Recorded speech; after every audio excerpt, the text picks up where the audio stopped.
Hello everyone, Hindi साहित्य और व्याकरण एमसीक्यू में आप सभी को स्वागत करती हूँ। तो फर्स्ट क्वेश्चन है, खुमान रासो किसकी प्रसिद्ध रचना है? तो खुमान रासो जो है वो दलपति विजय का प्रसिद्ध रचना है। खुमान रासो किसका प्रसिद्ध रचना है? तो दलपति विजय का। और जगनीक का प्रसिद्ध रचना है परमाल रासो। और नरपति नाल का जो प्रसिद्ध रचना है वो है बिसलदेव रासो। जगनीक जगनीक का जो परमाल रासो है उसको हम आलाखंड या वीर गीत के नाम से भी जानते हैं। इसमें जो है अंगिरस वीर जो है वो उसका प्रयोग किया गया है। अंगिरस का प्रयोग किया गया है किसमें? तो जगनीक रचना में। आलाखंड जो है वो वर्षा ऋतु में गाए जाते हैं। अब है नरपति नाल। नरपति नाल का जो प्रसिद्ध रचना है वो है बिसलदेव रासो। क्या है? बिसलदेव रासो।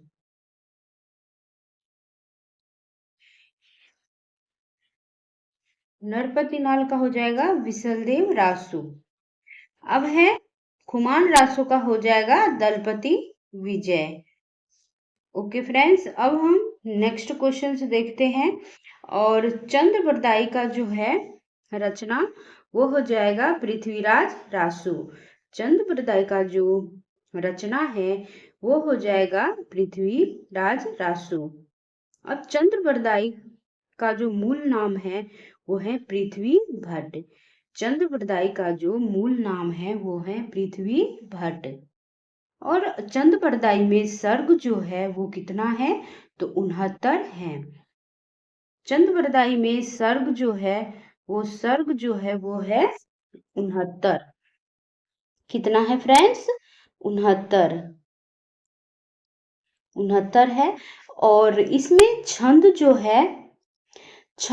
है कितना है? 68। छंद जो है वो है 68। ओके फ्रेंड्स, अब इसमें चंद्रबरदाई में जो रस है वो है वीर रस और सिंगार रस का प्रयोग किया गया है। किसमें? तो चंद्रबरदाई रस में। चंद्रबरदाई में जो है वो वीर और सिंगार रस का प्रयोग किया गया है। और चंद्रबरदाई को चंद्र कवि ने 90 छंद के रूप में व्याख्यात किया है। किसको? तो चंद्रबरदाई को। चंद्रबरदाई को शिव सिंह सेंगर ने क्या बोला है? छपइयों का राजा। चंद्रबरदाई को शिव सिंह सेंगर ने क्या बोला है? छपइयों का राजा। और नामवर सिंह ने क्या बोला है? छंदों का राजा। नामवर सिंह ने चंद्रबरदाई को बोला है छंदों का राजा। ओके फ्रेंड्स, अब हम नेक्स्ट क्वेश्चन देखते हैं।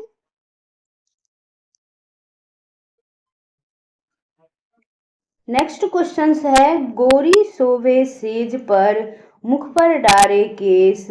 यह जो प्रसिद्ध कथन है यह कथन किसका है? तो यह कथन जो है यह अमीर खुसरो का है। गोरी सोवे सेज पर मुख पर डारे केस, यह जो प्रसिद्ध कथन है यह किसका है? तो यह जो है वो अमीर खुसरो का यह कथन है। ओके फ्रेंड्स, जगनीक का हो जाएगा परमाल रासो, इसका रचना प्रसिद्ध रचना है। और विद्यापति का हो जाएगा, विद्यापति का जो प्रसिद्ध रचना है वो पदावली हो जाएगा। इसी से विद्यापति ने फेमस हुआ था। पदावली जो है वो मैथिली भाषा में लिखा गया है। अब हम जानते हैं कि अमीर खुसरो को मूल नाम जो है वो अबुल हसन है। अमीर खुसरो का मूल नाम जो है वो है अबुल हसन। क्या नाम है? अबुल हसन। किसका? तो अमीर खुसरो का मूल नाम है अबुल हसन। अमीर खुसरो ने खड़ी बोली में पहेलियां और मुकरियां लिखी है। किसने? तो अमीर खुसरो ने। अब है नेक्स्ट क्वेश्चंस फ्रेंड्स। अब है नेक्स्ट क्वेश्चंस।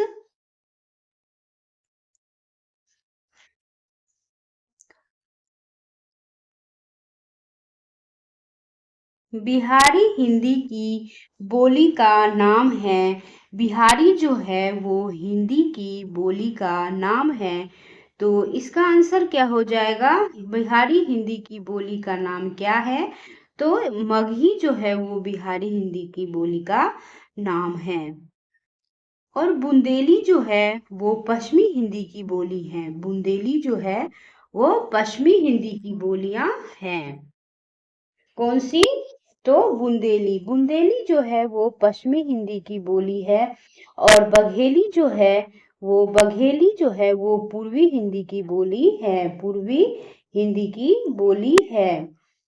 और मगही जो है वो बिहारी हिंदी की बोली है। ओके फ्रेंड्स, अब हम नेक्स्ट क्वेश्चन से देखते हैं।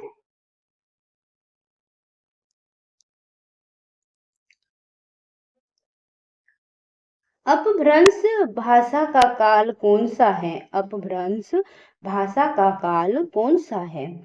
तो इसका आंसर हो जाएगा, कौन सा हो जाएगा अपभ्रंश भाषा का काल? तो हो जाएगा 500 ईसा पूर्व से 1000 ईसा पूर्व। अपभ्रंश भाषा का काल जो है वो 500 ईसा पूर्व से 1000 ईसा पूर्व हो जाएगा।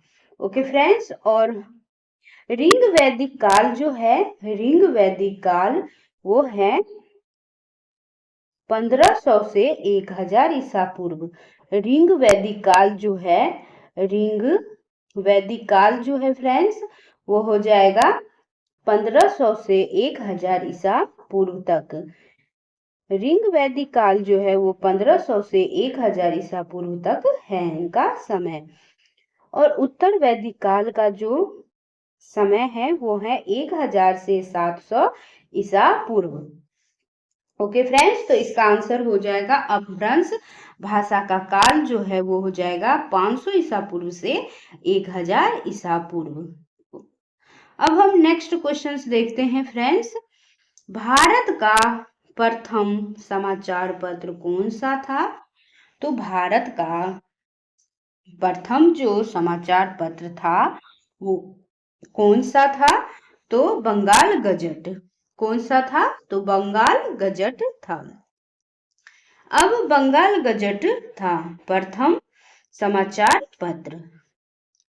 अब उदंत मार्तंड जो है वो, इसका जो संपादक है वो है जुगल किशोर शुक्ल। किसका? तो उदंत मार्तंड का जो संपादक है वो है जुगल किशोर शुक्ल। हिंदी का पहला समाचार पत्र है कौन सा? तो उदंत मार्तंड। हिंदी का पहला जो समाचार पत्र है वो है उदंत मार्तंड। अब 30 मई को हिंदी पत्रकारिता दिवस के रूप में मनाया जाता है। 30 मई को हिंदी पत्रकारिता दिवस के रूप में मनाया जाता है। अब हम ब्राह्मण पत्रिका के बारे में देखते हैं। ब्राह्मण पत्रिका का जो संपादक है वो है प्रताप नारायण मिश्र। ब्राह्मण पत्रिका का जो संपादक है वो है प्रताप नारायण मिश्र। और कवि वचन सुधा पत्रिका का जो संपादक है वो है भारतेंदु हरिश्चंद्र। कवि वचन सुधा पत्रिका का जो संपादक है वो है भारतेंदु हरिश्चंद्र। और भारत का प्रथम समाचार पत्र जो है वो बंगाल गजट है। और हिंदी का पहला जो समाचार पत्र है वो है उदंत मार्तंड। 30 मई को हिंदी पत्रकारिता दिवस मनाया जाता है। ओके फ्रेंड्स, नेक्स्ट क्वेश्चंस देखते हैं। इनमें से कौन सा उपन्यास अज्ञे का है? तो इनमें से कौन सा उपन्यास अज्ञे का है? तो इसका आंसर हो जाएगा नदी के दीप जो है यह उपन्यास अज्ञे जी का है। और कबला जो है वो प्रेमचंद्र जी का है। किसका है? प्रेमचंद्र जी का है कबला, यह उपन्यास है। और मछली मरी हुई जो है यह राजकमल चौधरी जी का उपन्यास है। ओके फ्रेंड्स, मछली मरी हुई जो है उपन्यास यह राजकमल चौधरी जी का है। और नदी के दीप जो है यह अज्ञे जी का है। और कबला जो है यह मुंशी प्रेमचंद्र जी का है। नेक्स्ट क्वेश्चन है फ्रेंड्स, अपने अपने अजनबी उपन्यास के लेखक कौन है? तो अपने अपने अजनबी उपन्यास के जो लेखक है वो है अज्ञे जी। कौन है? अज्ञे जी। अपने अपने अजनबी उपन्यास के जो लेखक है वो है अज्ञे जी। अब निर्मल वर्मा का जो उपन्यास जो है वो है, निर्मल वर्मा जी का जो उपन्यास है वो है लालटेन की छत। लालटेन की छत, वे दिन रात का रिपोर्टर, यह जो है निर्मल वर्मा का उपन्यास है। अब है कमलेश्वर जी का उपन्यास। अब हम कमलेश्वर जी के उपन्यास के बारे में देखते हैं। काली आंधी और कितने पाकिस्तान, यह जो है वो कमलेश्वर जी का उपन्यास है। अब हम नेक्स्ट क्वेश्चन देखते हैं फ्रेंड्स, सेवा सदन किसका उपन्यास है? सेवा सदन जो है यह किसका उपन्यास है? तो इसका आंसर हो जाएगा सेवा सदन जो है यह प्रेमचंद्र जी का उपन्यास है।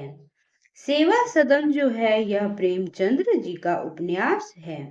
और राजेंद्र यादव जी का जो उपन्यास है, राजेंद्र यादव जी का जो उपन्यास है वो है अनदेखे अनजान पुल। राजेंद्र यादव जी का जो उपन्यास है वो है अनदेखे अनजान पुल और उखरे हुए लोग। इनके जो राजेंद्र यादव जी के जो प्रसिद्ध जो उपन्यास है वो है अनदेखे अनजान पुल और उखरे हुए लोग, दो जो प्रसिद्ध उपन्यास है। अब जयशंकर प्रसाद जी का उपन्यास देखते हैं तो झरना है और आंसू है। झरना, आंसू, लहर, कामायनी और प्रेम पाथिक जो है यह प्रसिद्ध उपन्यास है। किसका? तो जयशंकर प्रसाद जी का। फ्रेंड्स, हम दोबारा रिपीट करते हैं, सेवा सदन जो उपन्यास है वो मुंशी प्रेमचंद्र जी का है। और राजेंद्र यादव जी का जो प्रसिद्ध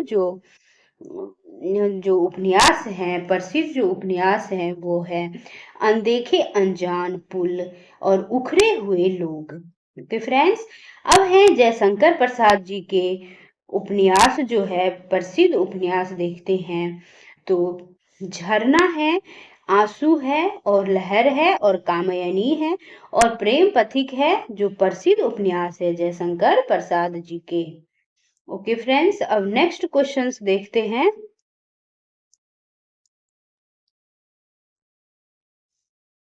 भाषा की सबसे छोटी इकाई है। भाषा की सबसे छोटी इकाई जो है वो कौन सी है? तो इसका आंसर हो जाएगा वर्ण। क्या है? भाषा की सबसे छोटी इकाई जो है वो वर्ण है। अब शब्द किसे कहते हैं?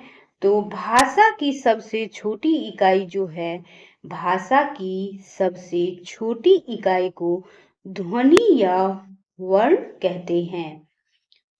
और ध्वनि वर्ण का उच्चारित रूप है। ध्वनि जो है वो वर्ण का उच्चारित रूप है और वर्ण जो है वो ध्वनि का लिखित रूप है।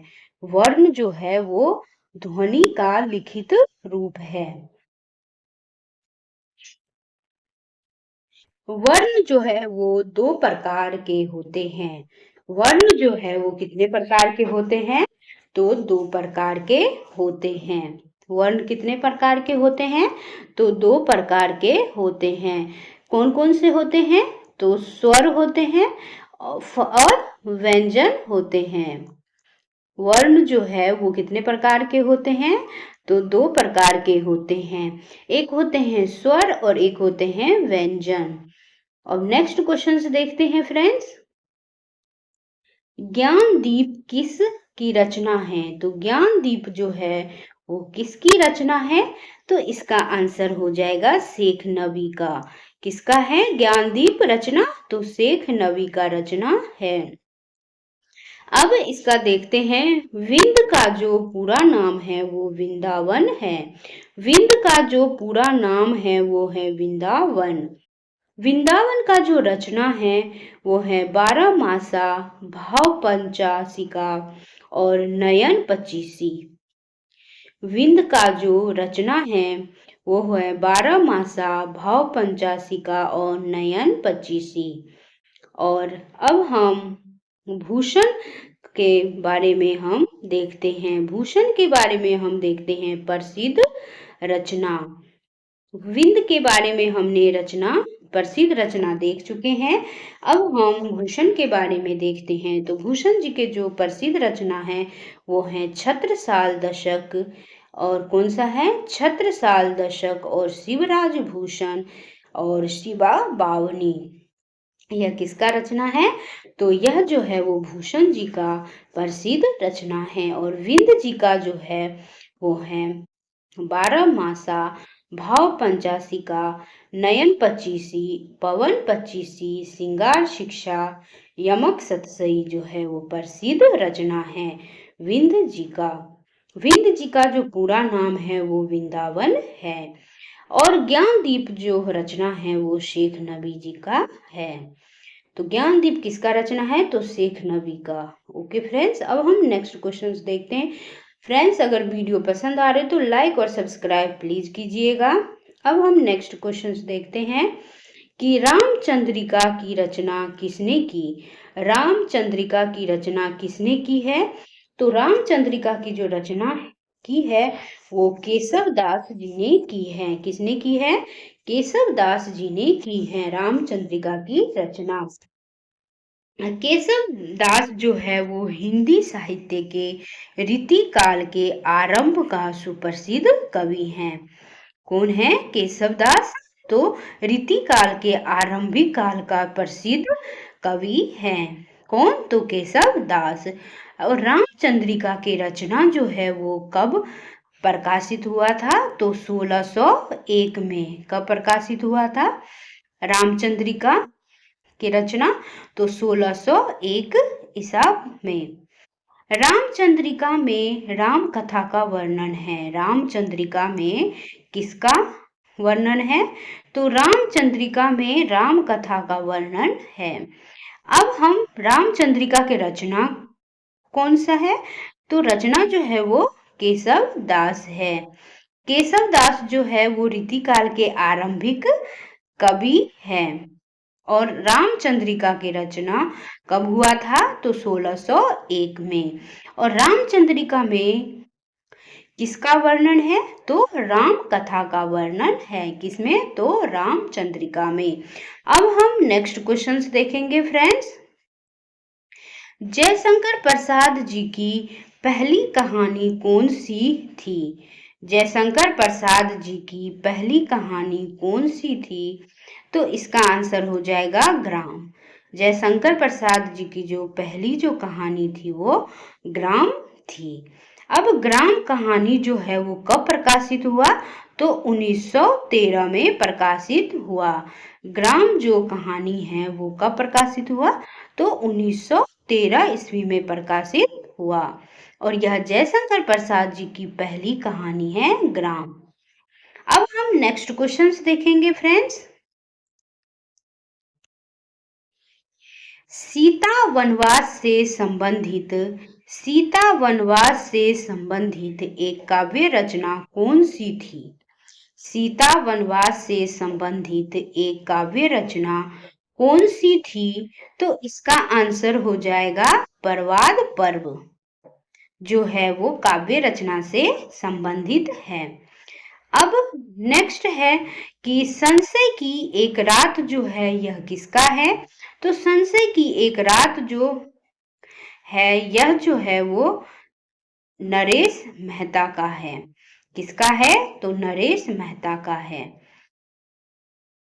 और प्रवाद पर्व के रचनाकार जो है वो प्रवाद पर्व का रचनाकार जो है वो नरेश मेहता ही है। अब हम नेक्स्ट क्वेश्चंस देखते हैं फ्रेंड्स। तो इस क्वेश्चंस का आंसर हो जाएगा प्रवाद पर्व। क्या हो जाएगा? प्रवाद पर्व हो जाएगा। अब नेक्स्ट क्वेश्चन है, परीक्षा शतरंज के खिलाड़ी और सवा शेर गेहूं और कफन कहानियों के लेखक कौन है? परीक्षा और शतरंज के खिलाड़ी, परीक्षा शतरंज के खिलाड़ी, सवा शेर गेहूं कफन कहानियों के लेखक कौन है? तो मुंशी प्रेमचंद्र जी हैं। अब हम जयशंकर प्रसाद जी के बारे में प्रमुख रचना देखते हैं। तो जयशंकर प्रसाद जी के जो प्रमुख जो रचना है वो है आंसू, लहर, कामयनी। जयशंकर प्रसाद जी की जो प्रमुख रचना है वो है आंसू, लहर और कामयनी। अब हम जैनेन्द्र जी के बारे में प्रमुख रचना देखते हैं। तो जैनेन्द्र जी का जो प्रमुख रचना है वो है परख, सुनीता और त्यागपत्र और कल्याणी। जैनेन्द्र जी की प्रमुख रचना जो है वो है परख, सुनीता, त्यागपत्र और कल्याणी। और जयशंकर प्रसाद की प्रमुख रचना हम देख लिया, दोबारा रिपीट कर रही हूँ, आंसू, लहर, कामयनी। अब परीक्षा और शतरंज के खिलाड़ी, सवा शेर गेहूं और कफन जो है कहानी का लेखक है मुंशी प्रेमचंद्र जी। अब हम नेक्स्ट क्वेश्चन देखते हैं फ्रेंड्स।